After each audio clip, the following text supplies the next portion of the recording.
उसे देख डीके भी जोर जोर से हंसने लगा। आखिर में डीके ने कहा, तुम्हें कितने पैसों की जरूरत है? मैं दे देता हूं।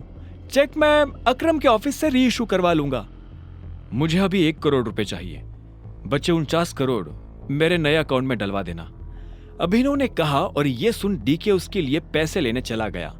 उसके जाते ही अभिनव बलराज के पास आया और बोला, एक बात बताओ, ये अलायना के बारे में तुम कुछ जानते हो क्या?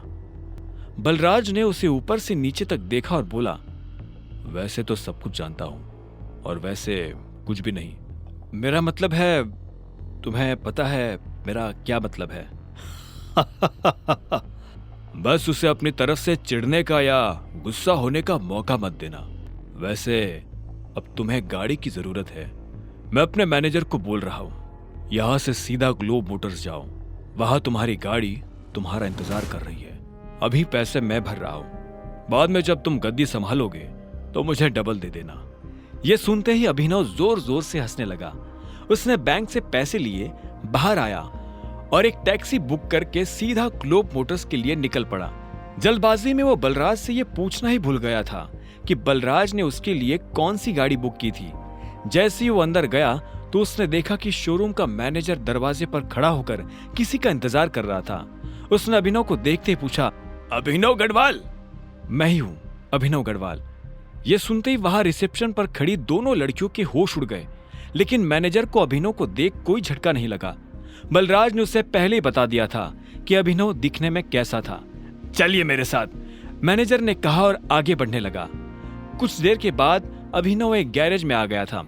बाहर ढेर सारी गाड़ियां खड़ी हुई थी। मैनेजर उसे उसकी गाड़ी के पास लेकर आया। वो एक बहुत ही महंगी सी गाड़ी थी, लेकिन ऊपर से उसे देखने में ऐसा लग रहा था जैसे वो कबाड़ हो। बलराज ने जानबूझकर उसे पुराना करवाया था ताकि कोई भी अभिनव पर उसकी गाड़ी की वजह से शक न करे। पर जब अभिनव ने गाड़ी के अंदर देखा तो उसे बहुत अच्छा महसूस हुआ। मैनेजर ने कहा, मैं गाड़ी के पेपर्स रेडी करवाता हूं, आप तब तक गाड़ी देख लीजिए। मैनेजर वहां से निकला और अभिनव ड्राइविंग सीट पर बैठने के लिए बढ़ने लगा, पर इससे पहले कि वो बैठ पाता उसे पीछे से एक आवाज आई, हेलो। यह आवाज एक लड़की की थी। अभिनव को लगा कि जरूर ये वही रिसेप्शन वाली लड़कियों में से कोई एक होगी, लेकिन जब वो पलटा तो हैरान हो गया। वो लड़की और कोई नहीं बल्कि चाहत थी। अभिनव ने चाहत को अनन्या के साथ अकरम की पार्टी में देखा था। चाहत और अनन्या दोस्त थी। ये सब क्या हो रहा है अभिनव? ये गाड़ी तुम खरीद रहे हो? तुम कौन हो और यहां क्या लेने आई हो? अभिनव ने तनी हुई आवाज में पूछा। चाहत को देख वो अपनी पहचान के लिए अलर्ट हो गया था। चाहत उसके सवाल पर मुस्कुराई और मीठी सी आवाज में बोली, मैं चाहत हूं, तुम्हारी बीवी की दोस्त, और ये सवाल तो मुझे तुमसे करना चाहिए। तुम यहाँ गाड़ी खरीदने कैसे आ सकते हो? अनन्या ने तो मुझे बताया था कि तुम गरीब हो। हाँ, मैं गरीब ही हूँ। ये गाड़ी तो मैं अपने बॉस के लिए लेने आया हूँ।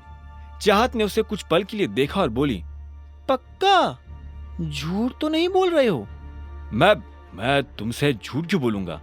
पता नहीं, एक काम करती हूँ, मैं अनन्या को भी यहाँ बुला लेती हूँ, दूसरे की सही, पर जब वो तुम्हें गाड़ी में देखेगी तो खुश हो जाएगी।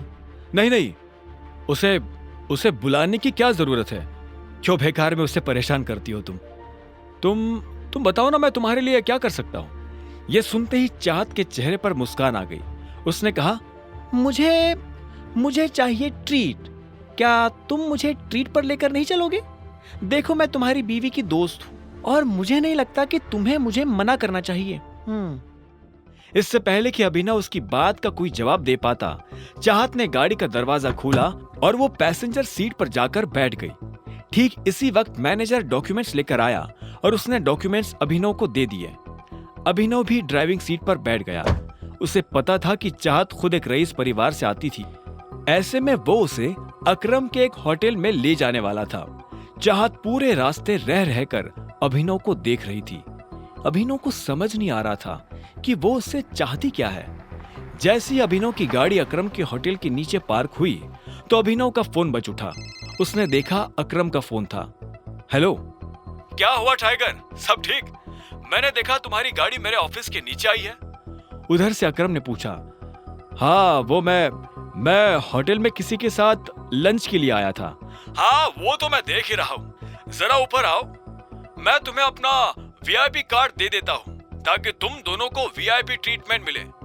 अकरम ने मुस्कुराते हुए कहा। अभिनव ने फोन रखा और पलटा तो पाया कि चाहत उसके पीछे खड़ी थी। चले? हाँ नहीं, तुम एक मिनट यही रुको, मुझे थोड़ा काम है, मैं वो निपटा कर आता हूं, अभिनव ने कहा। और इससे पहले कि चाहत कुछ कहती, अभिनव वहां से निकल गया। चाहत उसे जाते हुए देख रही थी। वो अच्छी तरह से जानती थी कि ये अकरम का ऑफिस है, लेकिन अभिनव वहां क्या करने जा रहा था और उसे किसने फोन कर ऊपर बुलाया था। चाहत को अभिनव पर शक हो रहा था। अब आगे क्या होने वाला था? आगे की कहानी जानने के लिए देखें अगला एपिसोड सिर्फ पॉकेट एफएम के यूट्यूब चैनल पर, और द रिटर्न ऑफ टाइगर के सारे एपिसोड्स को सुनने के लिए डिस्क्रिप्शन में दी लिंक से डाउनलोड करें पॉकेट एफएम ऐप।